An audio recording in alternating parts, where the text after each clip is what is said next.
Hello everyone, my name's Julie Peck and I'm here to continue this idea of talking to people about how the Feldenkrais method can be useful for many different domains of our life. And I'm here talking to Molly Tipping. She's a practitioner here in Perth. We're sitting in Perth at the moment.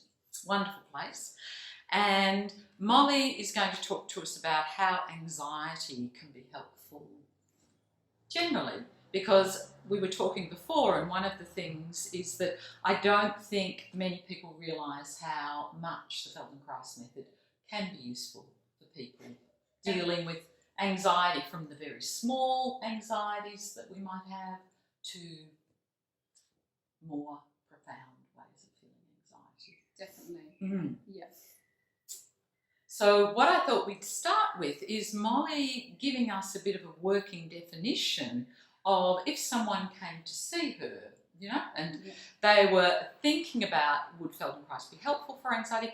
What's the way that you explain anxiety to them, Molly? Or what is it that you're going to come at maybe in a different way to talking about anxiety? So as a Feldenkrais practitioner, I'm not talking about anxiety from a diagnostic or pathological framework. I'm looking simply at how it is that every single one of us experiences anxiety in small moments. When we sort of step forward on a curb and a bus goes past quickly, we get this anxiety response.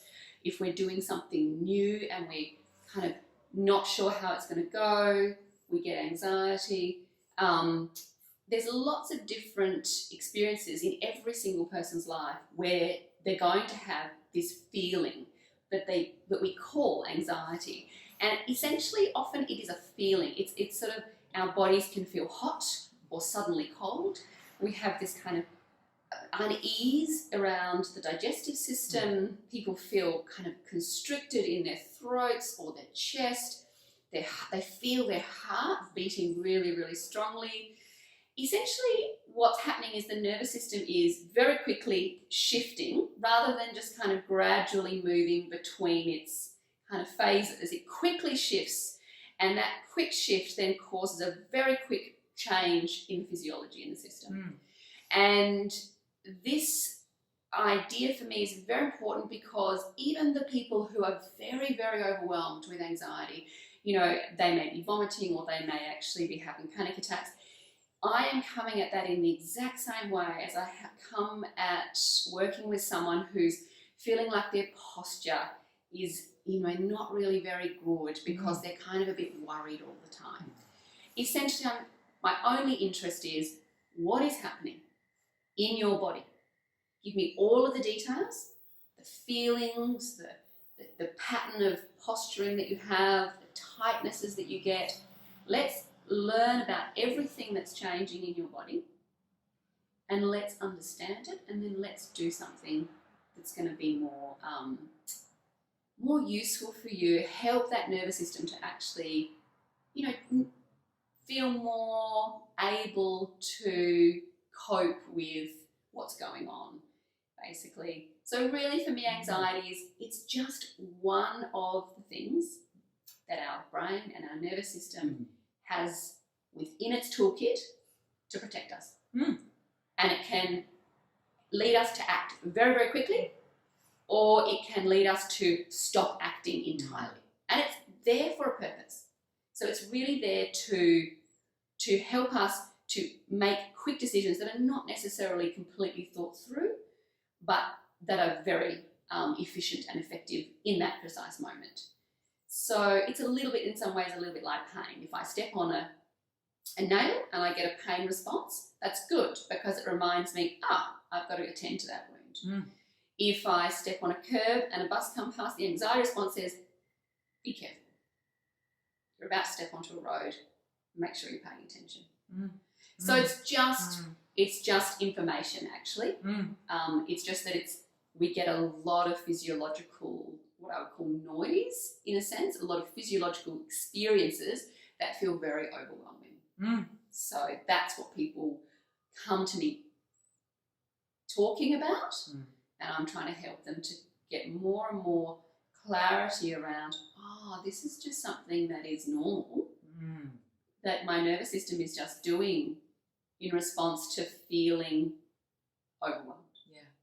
So it's what I really loved is, as you're talking, I'm thinking it's really helping people in a way to interpret for themselves these sensations. Maybe that the meaning that they've given to those sensations by bringing their attention to them don't have to be so caught up in ideas that they have about what it means for them.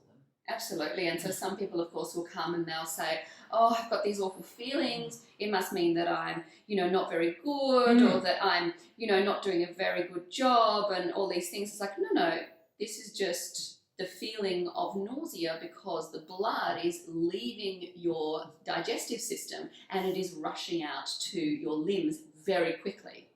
That's nausea. Oh, okay. Right. Why do you go blank? Because the blood is leaving your brain and rushing to your limbs. So I can imagine for many people that in itself Yeah. is incredibly powerful to hear. Absolutely. I think for me, education or helping people understand what's going on physiologically is really empowering.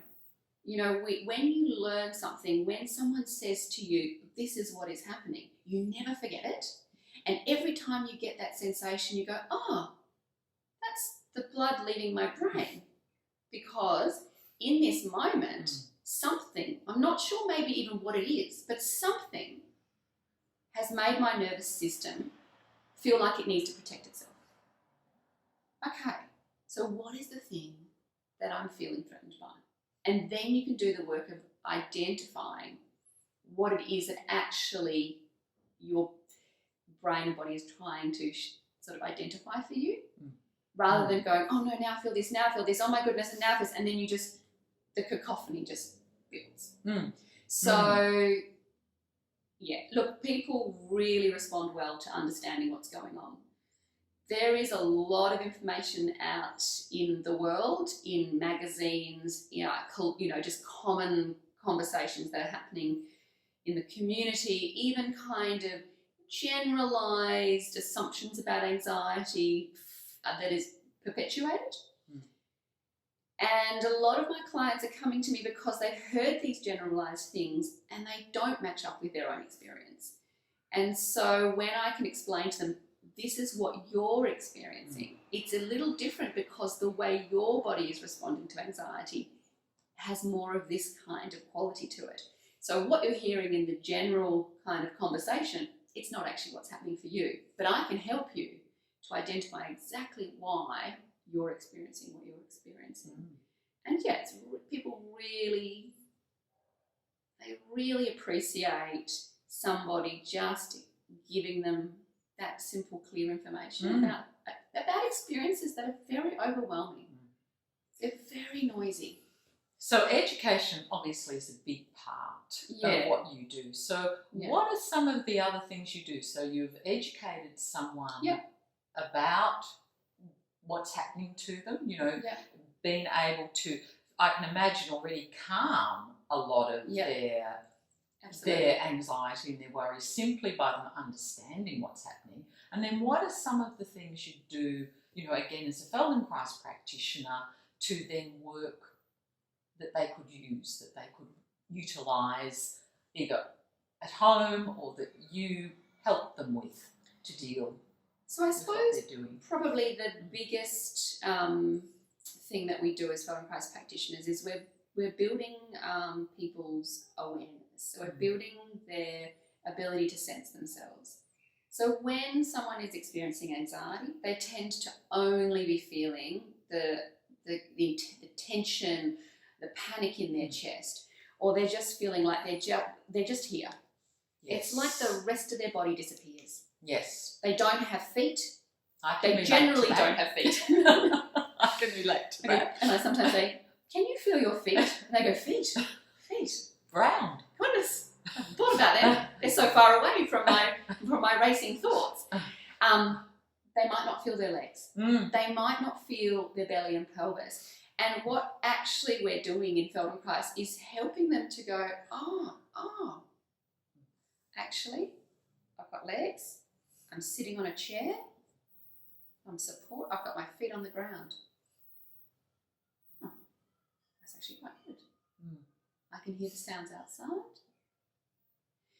And helping to kind of distribute their attention right the way through their whole body. And very importantly, to distribute it to areas that are actually very good places for the nervous system to be lingering. The nervous system loves to feel the ground. It loves it. It goes, the ground, great, good. Because when the nervous system can't feel the ground, of course that's distressing. It's going, oh my God, I'm not even standing on the ground and I'm just floating and I've got no, stability. Whereas when we go back, oh no, we're sitting, got a whole body, the ground, this chair, the ground. Well, that kind of makes things easier. So essentially what I'm helping people do is to really build that capacity for the nervous system to remember and to inhabit the whole of them. Whole of them, and then the whole of them in the room with another person, sounds, smells, what they see. To go, okay, actually I am here. It's actually okay. So the awareness that's really important is, so when someone is coming to me and they're having panic attacks, the only thing that they are really aware of is the intensity of the panic attack. Panic attacks are overwhelming, horrible experiences. And so it's understandable that this feeling is totally consuming. There's nothing that is wrong with that. That's a consuming experience. But there will have been precursors leading up to that panic attack that because they don't have sensitive enough awareness, they haven't noticed. And it might be that the panic attack is preceded by tension in the chest, tension in the back. It might be preceded by lots of breath holding. It might be preceded by the eyes going fuzzy. It might be preceded by the jaw feeling tight. But they won't have noticed those things for whatever reason. Often people are just they're engaged in the world and so they notice the world. But if I start to help them see, oh yeah, right, actually, that's interesting. I start to get this kind of funny twinge in my shoulder when I'm feeling stressed and anxious. They can, be doing things and they get twinge in their shoulder. Instead of going, oh, my shoulder's something wrong with it, they go, actually, that twinge, although it doesn't seem like it, but that twinge, that links with when I'm stressed. And then they can go, am I holding my breath? Oh, I am. Oh, I didn't notice I was holding my breath. It's very hard to notice holding breath. I don't notice I'm holding my breath. I don't. The thing that I notice is when my eyes go fuzzy and I bump into things. Then I go, oh, hang on. Am I holding my breath? Yes, I am holding my breath. Mate, how many days have I been doing that for? Okay, actually, you know what? It takes me back to when a few days I've been holding my breath. So we each have cues, little markers that identify when we're getting stressed. It's not the first thing that changes, but it's somewhere along that line, something important changes, a little twinge, bumping into something. And then we can go, oh, hang on, that's my cue. That's my cue. Because the thing that fascinates me most about stress and anxiety is you don't know you're stressed and you don't know you're anxious, often until the world is falling apart. And we need to know before that point because it creeps up so gradually that, it's just you don't notice. It's just like the air conditioner's on, it's a bit noisy, and then the fan is going, and then the fridge is going, and then suddenly there's just a lot of noise. I can imagine, someone's alarm going outside. So, Molly, we were talking about, we just had the alarm. Yes. And I could feel my whole system went. I know, it's great. My favourite thing is when the alarm stops. Oh. It's true though, isn't it? Yeah, totally. that alert that we go on to, that and this vigilance. is the thing, exactly. So that's the thing as well, in terms of like when people are talking, you were saying about what is anxiety, we both had a physiological shift in response to a loud noise. That's anxiety. And neither of us feel bad or worried that that's physiological shift we had. We recognize, wow, my whole insides went up, I felt hot, and I felt agitated. And then, of course, when it stops, what is important actually is that then we go, and we come back in. People who have very severe problems with anxiety are going to get that shift up, and they're not going to be able to come back down again. And so in a sense, that's what we're going to train and help develop in our clients, is that capacity to go, when the noise is over, you can come back to actually being relaxed again. And I think that's such a big part of what we do, you know, that idea of we're looking for reversibility, that I can be perturbed, yes, but that it doesn't have to get to a state, which I think is what you're talking about, where I can't reverse back out of absolutely. And also for me, like I teach a lot in performance arena with dancers and singers. The reality is you are not going to go on stage without feeling that perturbation. There is no way you get on there and feel relaxed and easygoing.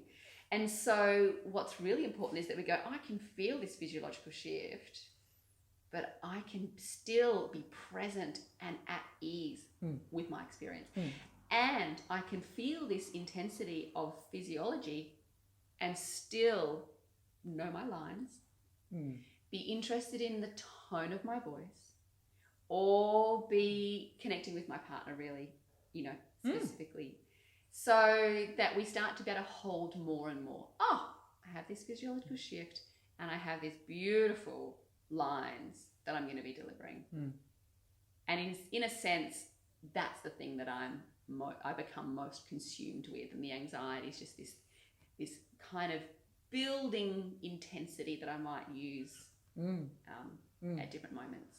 And I really loved before when you were talking about anxiety and how it either stops us from doing something or precipitates us maybe into activity. And I can think of simple things, you know, a phone call I don't want to make. And often for me, the reaction is to stop. Absolutely. To stop me doing it. Do you know what I mean? Rather than rushing out. So, but simply to know that, you know, to go, that's what I do. And then, how do I do that? Which is what you're talking about. Absolutely. How do I stop myself from doing it? Not why. I pulled myself backwards. Contracted in my tummy, made myself a little bit short, probably deviated my eyes away from the telephone. The task. Just don't look at the telephone. But what's interesting, and I think this is the thing that I'm really fascinated by. So I've got this physiological experience. It includes attention patterning or a posture shift, a diversion away from my eyes. But what actually most people and myself are noticing is, oh, I really should make that call. I really should make that call. I've really got to make that call. My brain is so busy, so busy with all the noise. The noise. As opposed to, oh, that's interesting. I don't want to make that call. I feel in my body I don't want to make that call.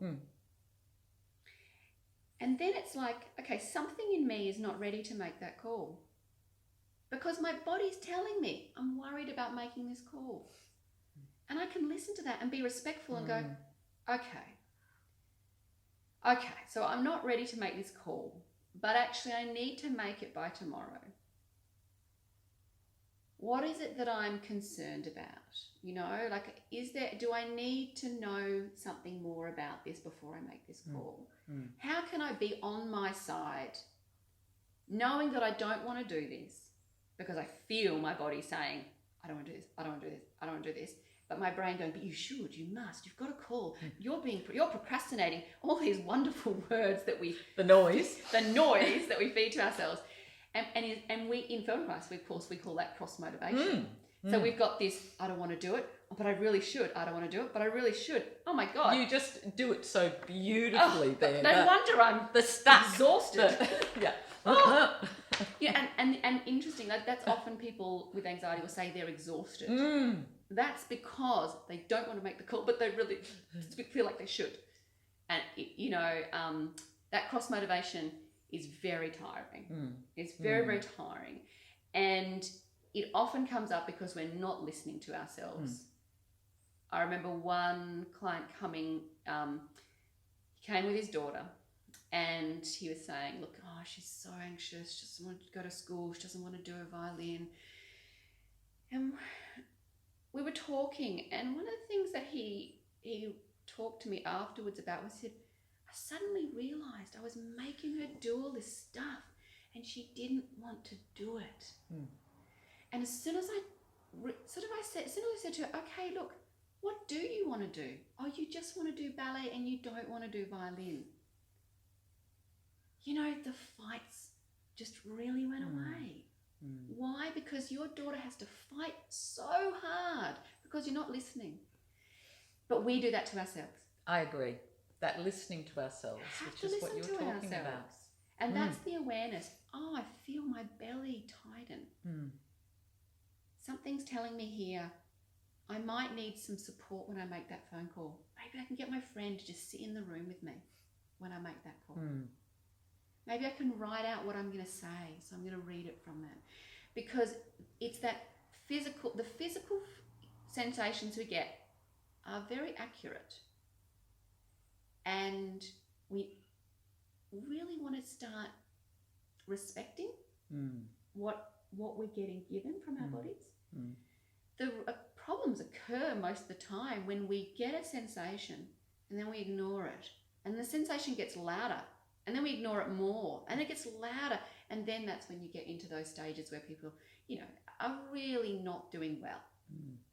Because right back a while ago, they ignored something that they could have really attended to.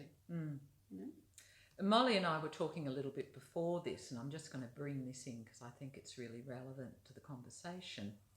But this ability that when a client comes to see you about anxiety, that you really set up a situation for them of immediately having options, of immediately them being the leader initially in the interaction. It would be great to just hear you talk about so that look, when a client comes to me, the first thing I realise is that they are coming to a Feldenkrais practitioner, and that is a very unusual, perhaps unknown system to them. And so they potentially are already feeling a little bit anxious, but perhaps someone's told them to come and they really trust that person, so they're there. But I say to them, look, what do you know? What do you know about Feldenkrais? What has your referring practitioner told you? What has your friend told you? I gather from them what they're expecting might happen. And then I say, I'm going to tell you what I can offer you. It's like a menu. I'm going to give you my menu. My menu will be different to your menu. As a Feldenkrais practitioner, we will have a menu that is unique to us. And I say, I can give you the information, the education about what's going on. So we were saying this before. I can help you understand. I've got pictures, I've got graphs, I've got articles. We can talk.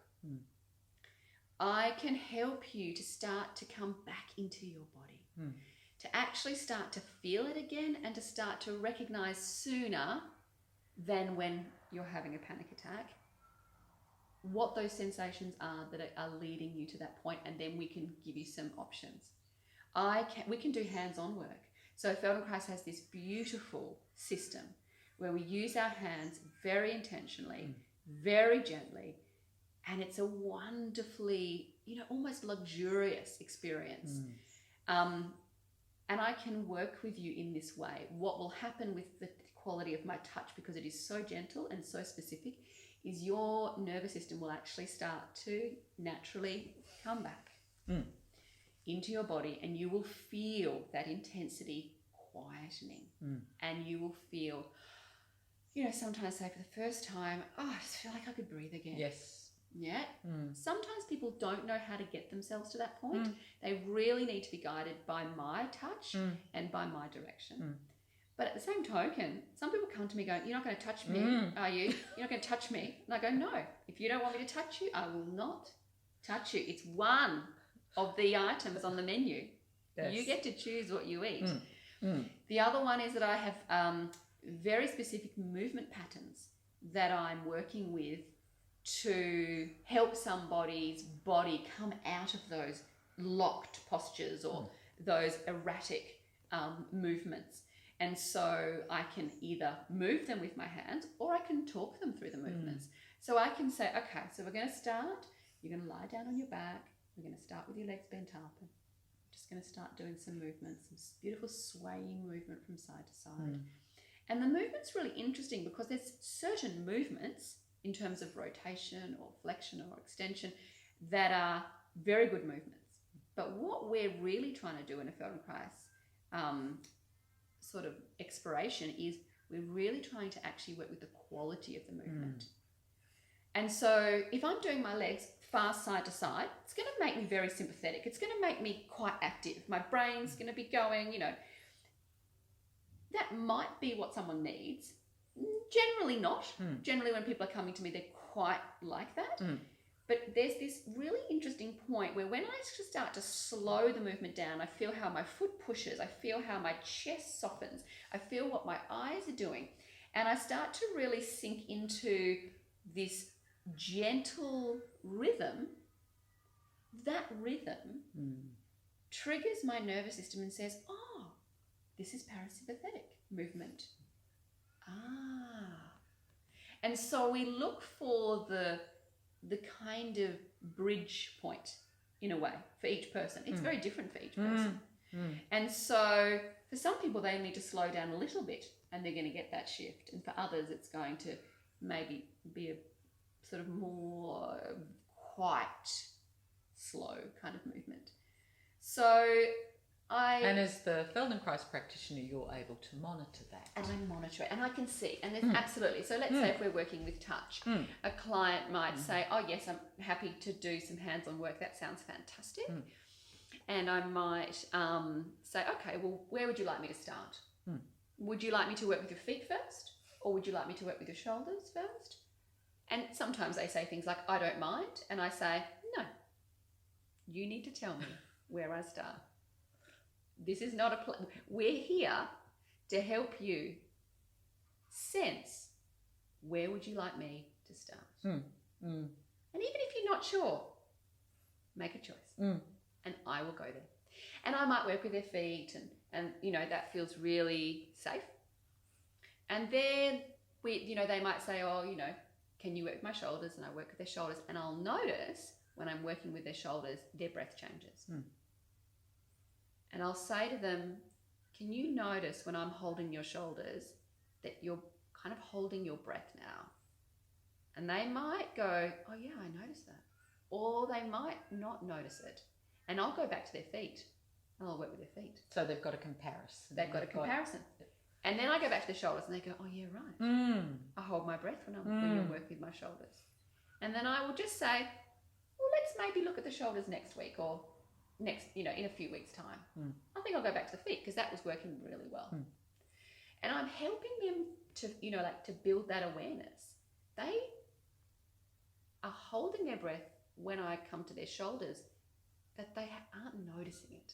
I need them to notice that because that's how they're going to then, as you say, make those distinctions, make those clarifications for themselves when they're in a situation where they're feeling overwhelmed, that they go, oh, hang on, I'm doing something that I might have been doing for years actually, but I'm now noticing it and I'm recognizing that I'm not quite comfortable with it. So we're really, in a way, educating people to have more agency, to be able to self-regulate themselves, to really feel that they don't have to, first of all, feel as overwhelmed, but they have skills and strategies that they can really use on their own. And the great thing is the skills and strategies aren't me telling them, oh, you should do this. It's going, oh, you have a whole army of feelings and sensations that are going to tell you what is working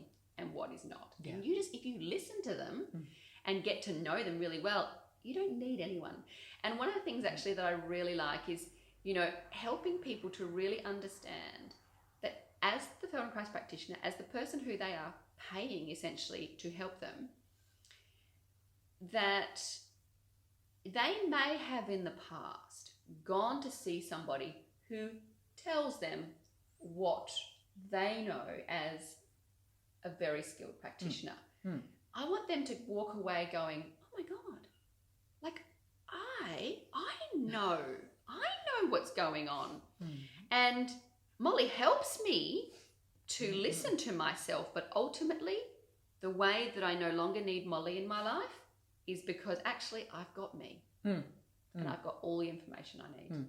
So all I'm doing is helping them to actually find their own kind of inner listening processes really, really clearly again. So if we were now going to do something really simple, Yes. you know, that anyone can do who's watching the video, just to give them a sense of what they maybe could use on a day-to-day basis, or well, I something suppose that they might maybe the do. first thing that comes to my mind is, say, with this interview, you know, like it's an unusual situation. And so, of course, you and I both have physiological changes that are going to, you know, be outside our normal experience. And one of the things I think that, you know, the first thing that's most important is that I have to make myself comfortable. And, you know, sometimes I might sit down and think, I've got to sit like this. And then I go, oh, it feels awful to sit like this. And then I'm like, oh, okay, well, I could lean back and go, oh, yeah, that actually feels much better.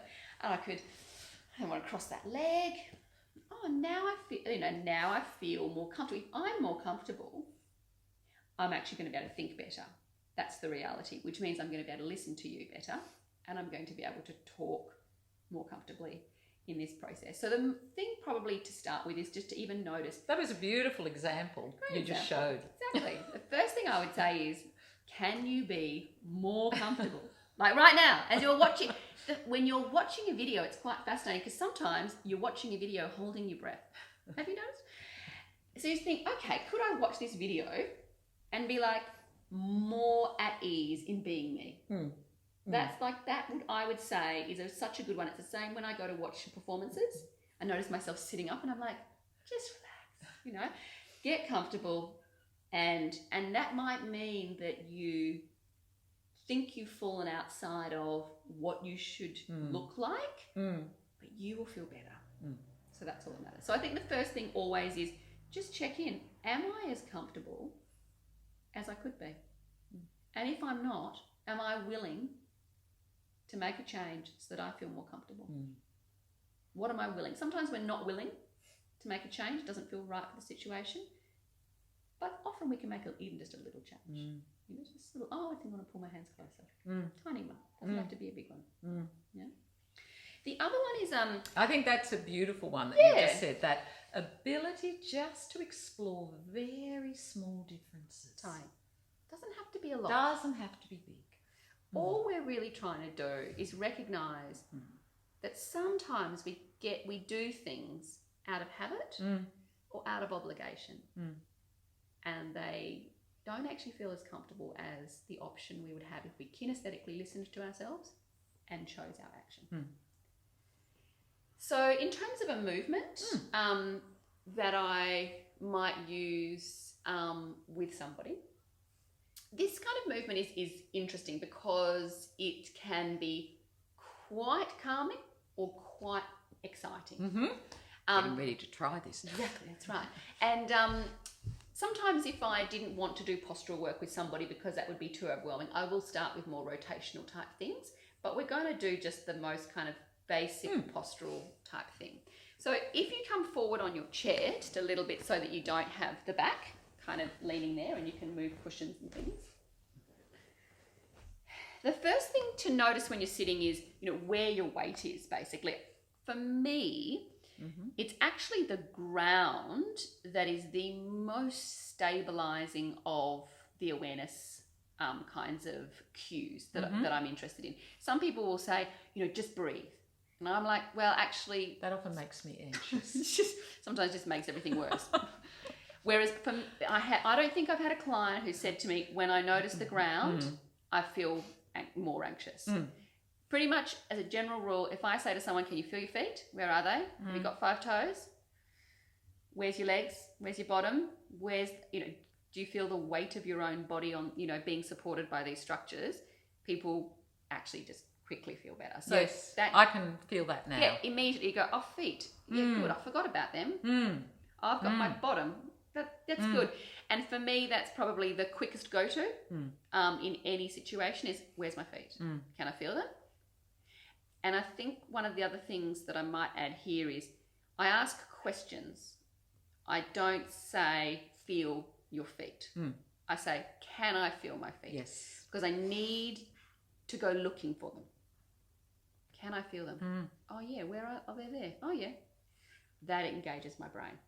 Yeah, it's very different saying, can I feel my feet, than feel your feet. Feel your feet it's a really is different an instruction or a rule. Can I feel my feet is an awakening of our own intelligence. You know, oh, I can feel them. Oh, yeah, they're there. That's what they feel like. Okay, so there's two nervous systems. There's the sympathetic, which is the very active nervous system, gets us out and doing. And then there is the parasympathetic, which is when we are paralytic. No, not really. It's when we're quieting down. Okay. Now, the spinal patterns of flexion and extension very simply link with sympathetic and parasympathetic functioning.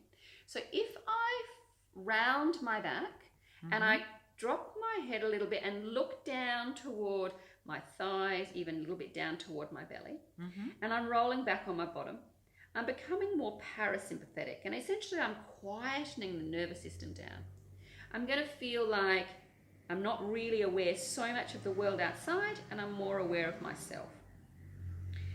If I roll the weight forward on my pelvis and my feet might become a little bit more engaged, and I start to lift my chest, lift my gaze, my shoulders will open perhaps a little bit, and I'm looking up toward the ceiling. Sometimes spontaneously it will link with an in-breath. This is sympathetic, okay? Now, what we want to do is very gently move between the looking down and then toward the looking up. And each person can choose the pace they do that. Because for some people, going slow or going faster is going to feel more comfortable, and you just listen to how slow or how quickly do I want to move? What makes me feel comfortable? And what I'm interested in actually is, can I feel along this trajectory of flexion extension the places where I realize I feel comfortable here. This is a comfortable place for me. I like this amount of flexion. Or you know what? I feel comfortable here. This feels like the right balance of just a little bit of extension, so I feel a little stronger. I feel a little bit more present in the room. Because some people get very anxious in this flexed position, but for some people it's so great. They're like, oh, immediately I feel so much better. Anxiety isn't extension. It is that extension for us in that particular context or in that moment is overwhelming the nervous system. And so what we're looking for initially is, where do I feel comfortable? Where do I feel that little perturbation? Oh, there, that's interesting. And ultimately, can I start to just very gently move through the perturbations, through the comforts, gently. Now, and I'll just add something, because it's really, because again, we're not on a really stable surface here, but it's wonderful, because what it also gives me is that I feel as I roll back that I don't have to get stuck in going straight back. Yes. But if I just go where it's easy and comfortable, I notice, oh, I go a little bit over to the side, the side and down, and that actually feels even a little bit more comfortable for me if I'm sort of just allowing myself to flow. Absolutely. And it's interesting because when you start to notice these things, you start to notice that you don't like people to be on your left side. You like them to be on your right. And it's true. That's where I like people to be. Yeah. On my right. Or if you're going into an extension pattern where you are being more forward and active in the world, you might like to have your weight very gently over that side, that leg. You trust that leg more.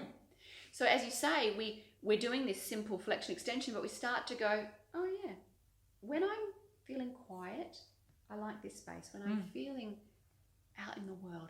And those subtleties, they're so important. It's as simple as if I'm giving a talk, you know, I want to know which side I want my notes on. I want to know which leg I'm going to stand on, which hand's going to hold the microphone. Like all of those things make a massive difference. Yeah. The other thing, of course, is the jaw. So there'll be moments in that excursion of flexion extension where the jaw will spontaneously release. There'll be moments where the jaw will spontaneously close. And so if you find the moment where the jaw spontaneously releases, often we feel much better in that place. I can talk because my jaw is free. Or maybe I can go and make that phone call. Exactly, that's right. Or I can, in a situation where I probably shouldn't be opening my mouth. Yes, find the other place. Just keep it closed. Because my spine is supporting me. Molly, it's been a wonderful conversation. We could continue this for a hours. long time. But I think probably it's given you some, you know, hopefully it's given you some ideas about how we work with anxiety. So I'd really like to thank Molly. I've enjoyed it. Great. I found out a few things which I know I can use, which is fantastic. So thank you for listening. Thank you, Molly. Anything you want to leave us with? I suppose the main thing for me is that just to remember that anxiety is not pathologically, it's not a problem. It's something that we all have, and actually it's really useful. It actually helps us make good decisions when we start to really be comfortable with it and to honour what we feel in our bodies. I think that's a beautiful place to leave it on. So thank you, Molly, and we'll finish there. Thank you for listening.